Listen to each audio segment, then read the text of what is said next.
ഏതൊരു പള്ളിയിലുണ്ടല്ലോ നമ്മൾ സ്റ്റെപ്പ് പോകുമ്പോ അപ്പുറത്തിപ്പുറത്തൊക്കെ വെള്ളം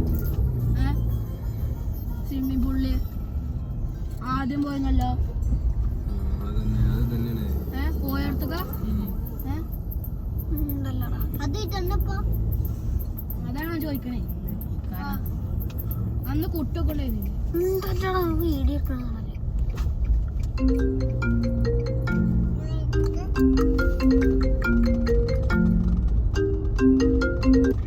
ഹലോ വലൈക്കും അസ്സലാം വറഹ്മത്തുള്ളാഹി വബറകാത്ത്. ബേബി എവിടെയാണ്? ഞങ്ങൾ നിങ്ങളെ തട്ടകത്തിലുണ്ട്. അബുദാബിയിലുണ്ടോ? ആ എവിടെ? ഞാനിതാ ഗ്രാൻഡ് മോസ്കിലാണ് വന്ന് വർക്ക് ചെയ്യണ്. ആ ഞാൻ നല്ല ഉറക്കത്തിലായിരുന്നു. എനിക്ക് ഞാൻ ഫോൺ അടിച്ച് നോക്കുമ്പോഴാണ് ഇപ്പൊ നീച്ച് നോക്കുമ്പോഴാണ് കണ്ടത്. അതല്ലേ ഒരു മനുഷ്യല്ലോ ഇവിടെ ഒന്നും ആരുമില്ല. കാര്യം ഫുൾ കാലിയാണ്. ആകെ ഫസ്റ്റ് പാർക്കിങ്ങിൽ ഒരു 4-5 വണ്ടിയുണ്ട്. വെള്ളിയാഴ്ച ആയിട്ട് ഇറങ്ങിയത് പരിപാടിയില്ലേ?